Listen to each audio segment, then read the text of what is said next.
Olá, no Espaço Aberto nós conversamos em multiplataforma pelo 93,9 FM e também pelos canais 10 da NET e 60.3 UHF digital. Hoje o nosso visitante vem de Caxias do Sul, Rio Grande do Sul, Cardo Peixoto, autor de 4 álbuns autorais da chamada música regionalista brasileira, com seus toques e seus conteúdos. E a gente vai conversar com ele para trocar a experiência do ponto de vista da produção musical. Ele está aqui, aliás, está desde o começo na chamada caravana do circuito Dandô, Dércio Marques, que tem a Manu Sajoro como a coordenadora local em Bauru e que percorre essa troca de experiências e de conteúdos em várias regiões do Brasil e também fora dele, já que a gente acompanha o Dandô aqui. Muito obrigado por sua visita aqui conosco. Ia pedir para você se apresentar, como se estivesse entrando em nossa casa mesmo, o gaúcho de Caxias do Sul. Nos fale sobre essa sua origem, quais as influências suas que você tem desse canto do território tão bonito e específico do nosso país aqui, Cardo. Bom, em primeiro lugar, é um prazer estar participando do programa, né? E poder ter esses espaços para se falar sobre a arte que se faz pelos interiores do Brasil, como eu digo, né? Desses tantos interiores que o Brasil tem, tão diversos e que ao mesmo tempo se comunicam, né? Em vários pontos. Eu venho lá do Rio Grande do Sul, eu sou natural da cidade de Pelotas, na zona sul do Rio Grande do Sul, né? Mas resido já há 10 anos na cidade de Caxias do Sul, que fica na Serra Gaúcha, né? Ali, para quem gosta de se localizar, é a mesma região de Gramado, que é a cidade mais famosa da região ali, na região do Vale dos Vinhedos, né? Naquela região lá que eu moro, aquela região fria do sul lá, que a gente passa bastante frio por lá. Bem acompanhado de paisagem e de coisas naturais para degustar. Oh, bastante. E eu faço um trabalho autoral, né? Já há muito tempo, né? Como colocaste aí.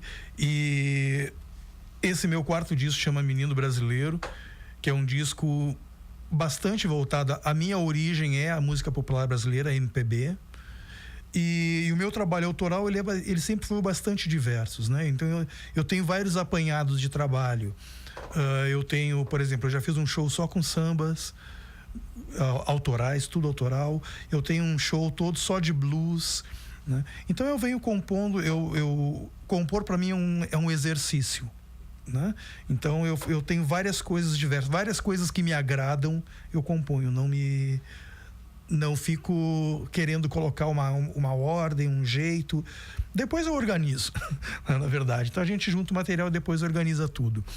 E esse Menino Brasileiro é um disco que surgiu com a minha aproximação do projeto Dandô.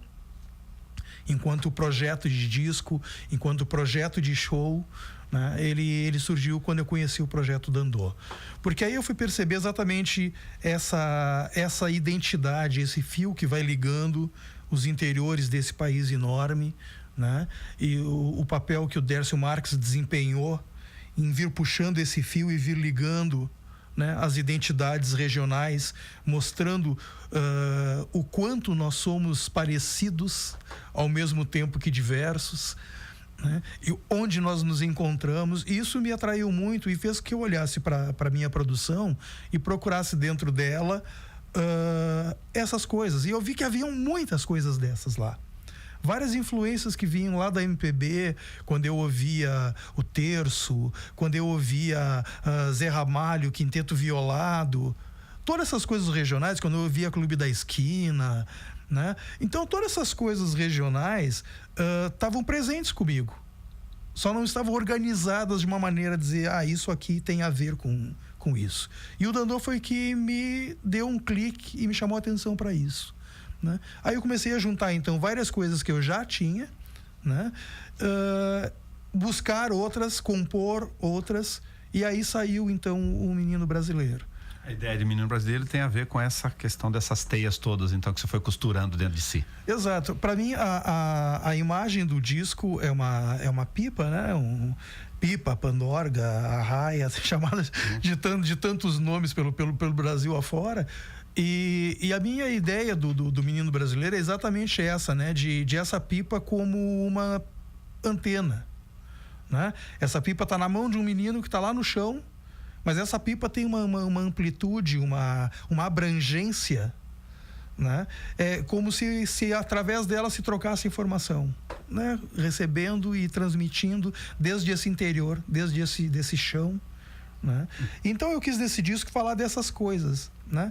Aí aquela frase famosa, né, que eu nunca lembro de quem é, que diz canta a tua aldeia, estarás cantando o mundo. Eu não lembro se é do Tolstói, de quem é, eu sei, né? Mas a frase eu lembro, né? E eu acho que é isso. Aí eu resolvi, eu digo, não, eu tenho que falar do que eu entendo de interior, do que eu entendo dessas coisas, né? E as pessoas vão entender, assim como eu estou entendendo quando estou absorvendo outras coisas, né? Então, esse é o meu menino do interior. E aí a minha percepção de que ele é brasileiro, no sentido de que esse menino podia estar, que eu falo, ele podia estar em qualquer lugar do Brasil e falar as mesmas coisas que eu falo. Essa ideia de cantar a tua aldeia que você está inserindo conosco aqui, não é exagero então no menino brasileiro, por exemplo, comentar depois da sua abordagem sobre esses sentidos que você foi assimilando, até por ser coordenador também do Dandô no projeto Rio Grande do Sul, mas por naturalmente fazer parte da identidade do circuito, essa troca de experiência que você está fazendo aqui em Bauru. Exato, né? Não, o menino do interior, o menino brasileiro, ele surgiu como menino do interior. Porque há anos atrás, eu não lembro exatamente em que situação, saiu meio que escapou de mim a frase: eu sou um menino do interior. Nada mais que um menino do interior. E eu disse isso respondendo a uma pergunta de alguém, e depois essa frase ficou muito forte comigo.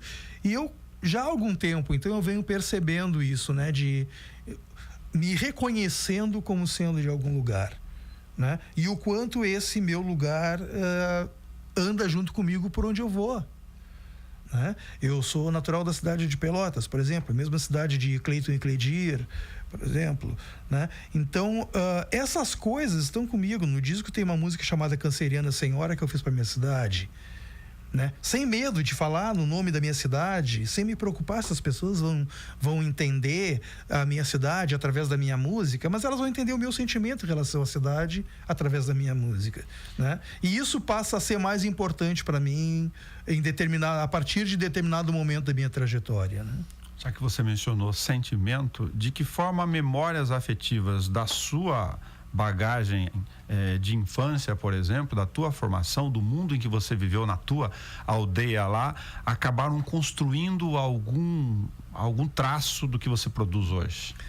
Total, eu diria que 100%. Porque a minha adolescência, principalmente, ela foi num grupo de adolescentes onde nós nos reuníamos para ouvir música, né? Até outro dia eu estava conversando com um desses irmãos de adolescência pelo Facebook, e a gente conversando, e ele tá aqueles desafios do Facebook, ele assim, te desafio a postar 10 discos da tua memória musical, né? E aí ele começou a fazer, e eu comecei a fazer, e daqui a pouco a gente estava conversando, assim, mas tu dissesse aquele disco que eu ia dizer, assim. E aí a gente estava conversando que desse grupo nosso, dessas pessoas da nossa época que circulavam nesse grupo, ou em torno dele, que com certeza nós teríamos desses 10 discos, pelo menos metade iam coincidir. Porque nós nos reuníamos para ouvir música, nós passávamos a tarde inteira sentado ouvindo música e lendo os encartes dos discos, né? Ou seja, era impossível. Alguns de nós viraram músico, outros não, mas todos tocam um instrumento, né? Então, tem tudo a ver. Muito da minha música, no meu disco anterior, As Estações, tem uma música chamada Trilhos, que fala desse grupo, dessa turma, de quando depois de ouvir música nós íamos todos juntos para os trilhos para ver o pôr do sol, né? Então a minha identidade musical vem muito daí, né? Na música menino brasileiro, eu digo que meninos não são só meninos, né? Exatamente por isso, porque eu acho que essa é uma construção. É uma construção. Em alguns momentos da vida da gente ela vai estar mais perceptível, noutras um pouco mais sutil, mas é uma construção. Eu não me tornei músico à toa. O meu trabalho não é o que é à toa. Não, ele é resultado dessas minhas vivências. E essa minha vivência, principalmente da época de adolescente, é muito forte. Assim como a de infância, né? Próximo de terreiros de umbanda, de batuques e etc e tal, tudo isso faz parte da minha herança musical, né? Fala um pouquinho sobre produção e circulação musical de 2002 para cá, do seu primeiro álbum Rota da Estrela, para 2017 Menino Brasileiro, que estamos conversando aqui. Você tem um chão que é parecido com, coincidentemente, o mesmo espaço, por exemplo, dessa ferramenta do Facebook, que, aliás, para aproveitar, também está lá como Cardo Peixoto, para as pessoas poderem interagir com você. Mas isso criou, pelo menos dos artistas independentes, duas questões. Mudou muito o jeito de circular no circuito comercial, de fazer rádio, abriram as plataformas e você tem os chamados produtos físicos ainda, como aqui tem quem está nos vendo pela TV Câmara, no CD em mão, com encarte tradicional e tal. Isso também mudou a lógica para você? Como é lá a realidade de Caxias? Vocês têm, além dos encontros do Dandô, que é esse calendário, a forma de distribuição lá, os circuitos de rádio, como funciona?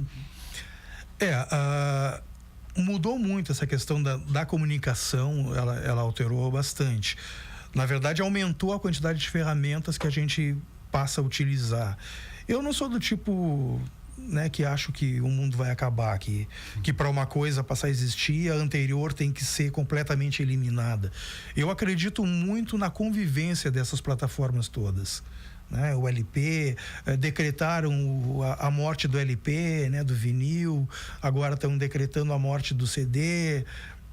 Eu acho que todas essas formas vão acabar convivendo juntas, né? E eu acho que tem momentos para todas elas, né? Uma das grandes questões atualmente é exatamente assim: e vale a pena prensar CD? Vale a pena?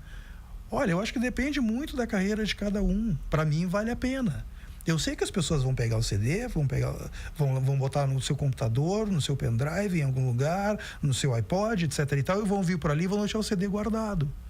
Mas ainda tem sido essa a melhor maneira da minha música chegar na mão das pessoas, né? Porque no Brasil a venda digital, ela é muito pequena. Isso que eu ia comentar. Né? Por outro lado, o mercado comercial se organizou. Nós temos aqui ao nosso redor certamente muitos que estão nos ouvindo e nos vendo que pagam mensalidades, que era impensável há pouco tempo, para áudio específico. Exato. Como é a TV. Só que o artista continua desprotegido, o produtor, o criador. As minhas músicas estão nas plataformas digitais todas as principais plataformas, Deezer, iTunes, Amazon, tá lá. Spotify, tá lá. Meu disco tá lá, né? Só que o retorno profissional que isso me dá é muito pequeno, porque eu sou um artista pouco conhecido. E com um artista muito conhecido, o que acontece? As pessoas encontram a música desse artista para baixar de graça em vários lugares. Então não existe um mercado digital ainda para o autor, principalmente para o autor, para o artista no geral. Sim. Né? Esse mercado não supre, né, a sobrevivência, a subsistência do artista, né? O CD não existe mais loja de vender CD, né? Não existem mais lojas. Dificilmente as pessoas compram um CD. Eu tenho um CD meu para vender. O CD vende no show. Então o artista, para vender CD, ele tem que ter uma agenda de show, né? Outro dia a Socorro Lira de São Paulo, né, que é uma artista bem mais conhecida que eu nesse meio independente, e ela estava exatamente levantando essa questão, e eu respondi isso. Várias pessoas estavam respondendo, eu respondi isso para ela. Eu digo: olha, se tem uma agenda, vale a pena. O show, né, na sequência do show, no final do show, é onde os CDs são vendidos. Fala um pouquinho para a gente também de explorar, não deve mal, mas para trocar experiência aqui do ponto de vista de comunicação, da questão da rede da Fundação Piratini, que por onde circulam, são bastante tradicionais aqui, com programas específicos. A gente sabe do Rio Grande do Sul que ele tem uma cadeia de comunicação muito bem organizada. No Rio Grande do Sul, fora da rede comercial de comunicação, a gente tem uma série de rádios e TVs educativas ligadas às universidades, na grande maioria das vezes. E no estado, a Fundação Piratini, que é responsável pela FM Cultura e pela TV Educativa do Rio Grande do Sul.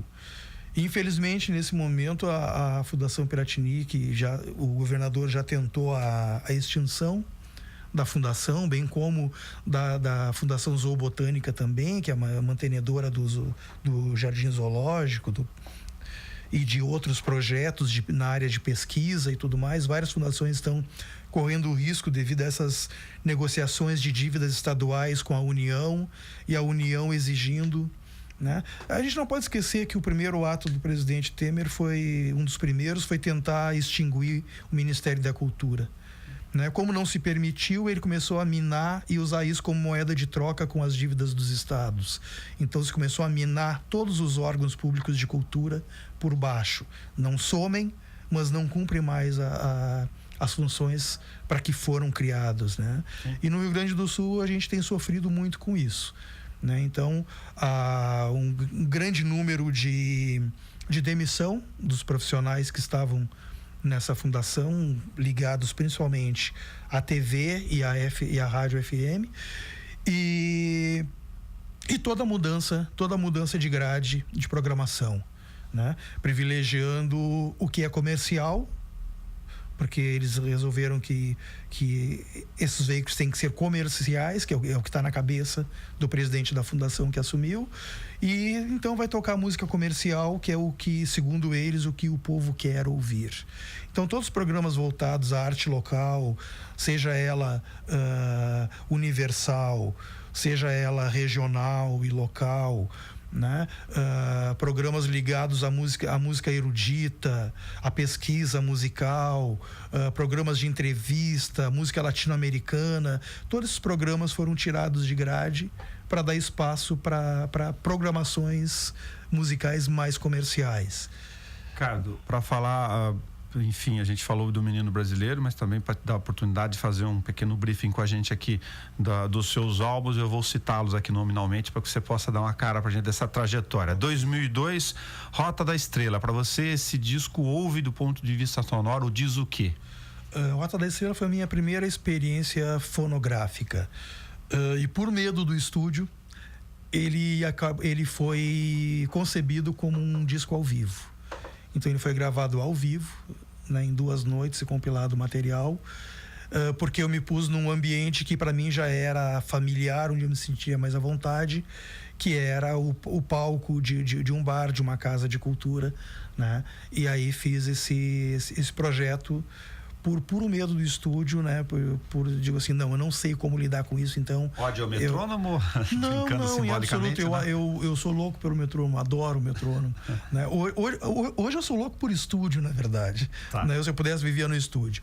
E esse disco, então, foi uma primeira experiência, né? Onde somente uma música não tem letra minha, todas as outras são letras e músicas minhas, né? Foi uma primeira experiência, onde eu encontro coisas muito interessantes, outras que hoje jamais colocaria, né? Fazia parte daquele momento, mas foi uma boa incursão, né? nesse meio fonográfico. Segunda experiência, Canções de Armar e Desarmar. Canções de Armar e Desarmar abre um novo fronte, um novo horizonte para mim, porque foi um projeto proposto por um poeta lá do Rio Grande do Sul, chamado Martim César.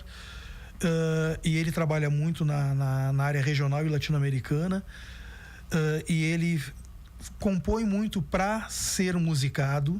Então ele tem um domínio da métrica no que diz respeito aos ritmos, inclusive, né?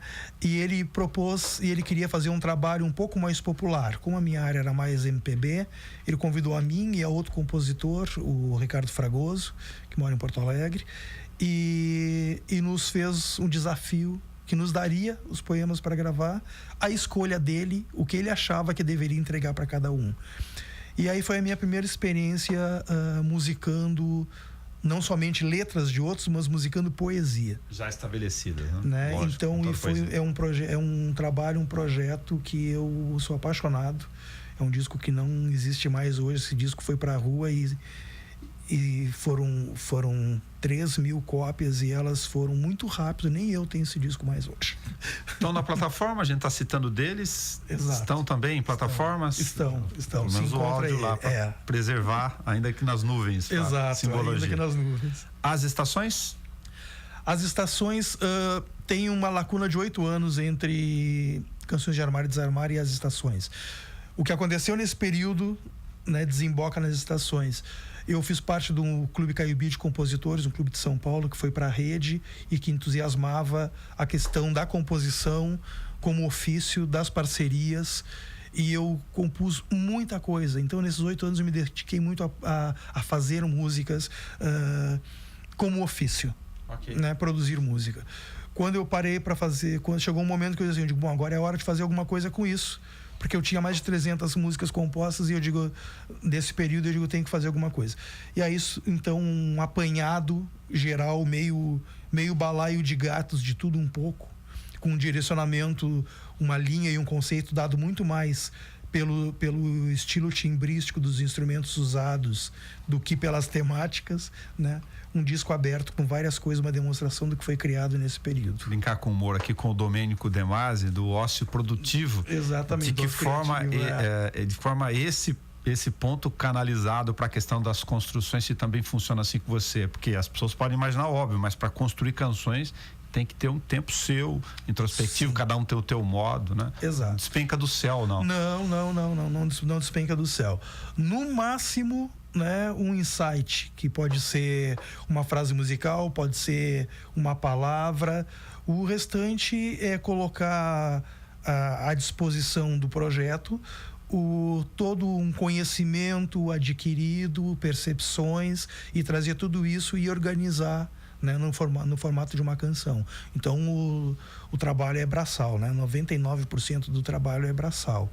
Muito legal. Eu particularmente acho bastante interessante a experiência do circuito, uma homenagem justíssima ao Décio Marques, até pelo espírito da produção dele, e da forma como ele disponibilizava como artista e ser humano a sua produção, e essa troca de informações tem tudo a ver com a cara e o histórico dele, e de poder nos presentear aqui, conhecer gaúchos, mineiros e outros tantos que nos circulam aqui com a gente.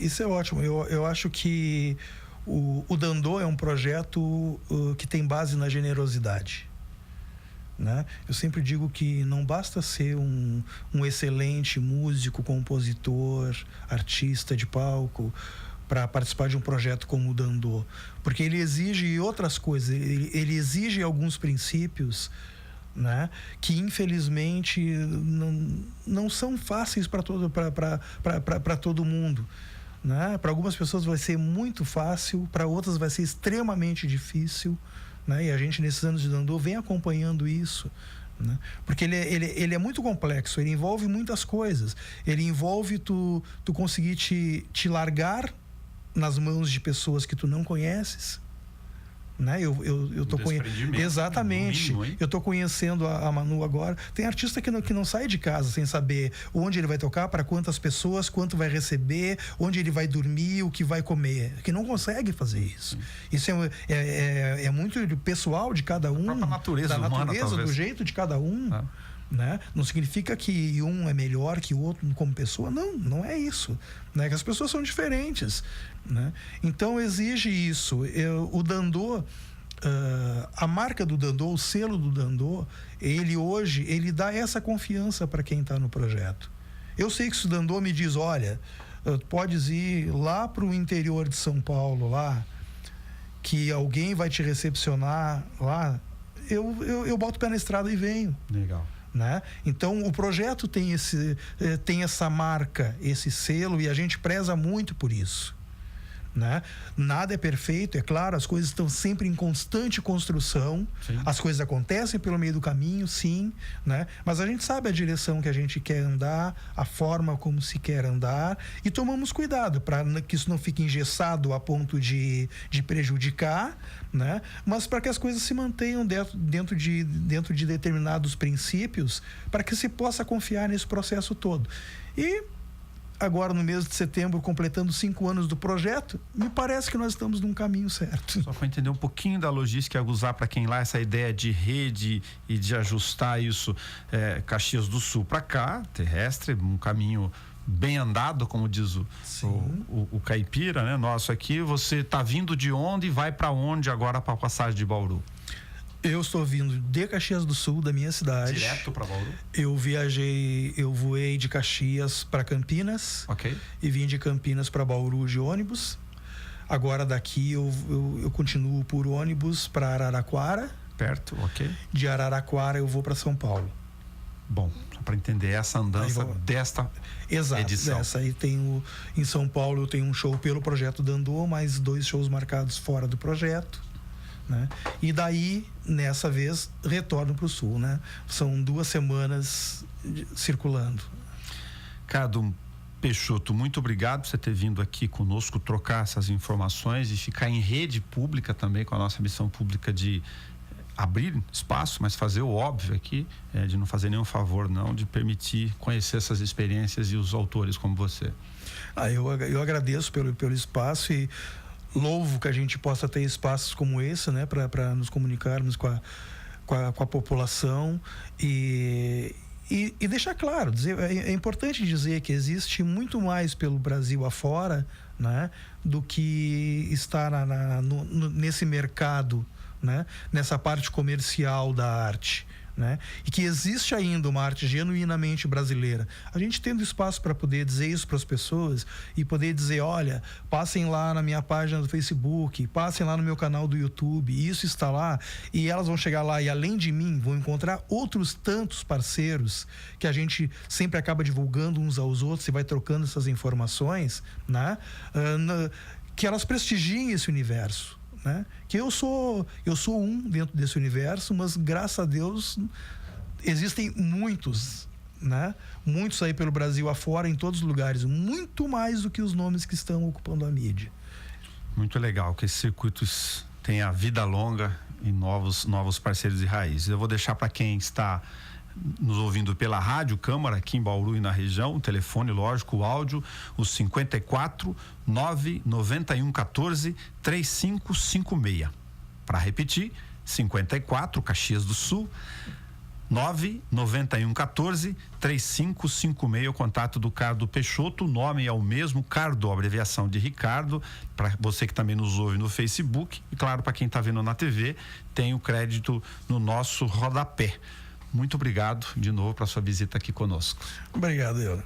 Para quem nos ouve pela rádio, a gente vai ouvir o Menino Brasileiro com o Fernando Castilho, que está conosco aqui. Você que está nos vendo pela TV e pelo YouTube, vai nos acompanhar com o vídeo do YouTube do Cado Peixoto com Eiras e Beiras, é isso? Isso. Então, bem divididinho aqui para a rádio, o Menino Brasileiro, e para você que nos acompanha pelo vídeo, Eiras e Beiras. Até o nosso próximo Espaço Aberto.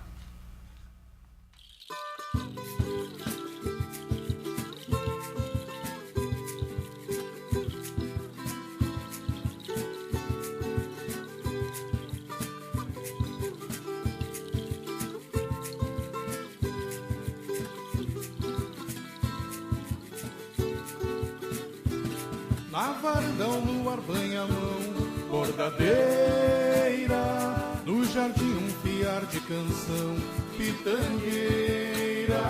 Plantei saia, o jasmim branco que cheira. Plantei fugim, cordão, se não quer, tem quem queira. Na varanda o luar banha a mão bordadeira, no jardim um piar de canção pitangueira. Plantei saia, um jasmim branco que cheira. Plantei fugim, cordão, se não quer, tem quem queira. Olho, salsa e limão, capim santo, cidreira. Colho sonhos do chão, trigo e mel tem na feira. Junto às letras que há, pra essa rima certeira. Se de um jeito não dá, tento de outra maneira. Na varanda o luar banha a mão bordadeira, no jardim um piar de canção pitangueira. Plantei saia, um jasmim branco que cheira. Plantei fugim, cordão, se não quer, tem quem queira. Ando vales e montes, trilha, pedra, poeira. Cruzo rios e pontes, fio d'água, ribeira. Quando a noite chegar, me abraçar sorrateira. Morrerei de cantar no queimar da fogueira.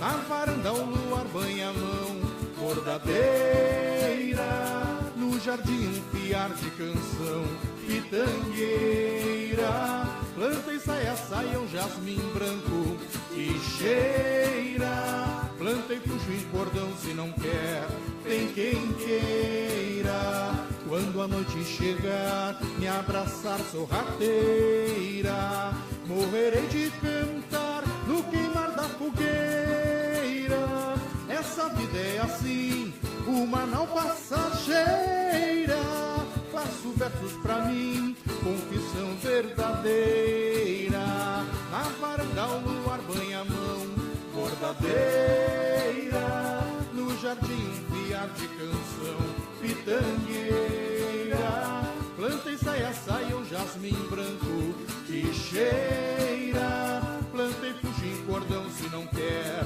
tem quem queira, na varanda o luar banha a mão, bordadeira, no jardim um piar de canção pitangueira, planta e saia um jasmim branco que cheira, planta e puxa em cordão se não quer, tem quem queira, planta e puxa em cordão se não quer, tem quem queira, planta e puxa em cordão se não quer, tem quem queira, planta e puxa em cordão se não quer, tem quem queira,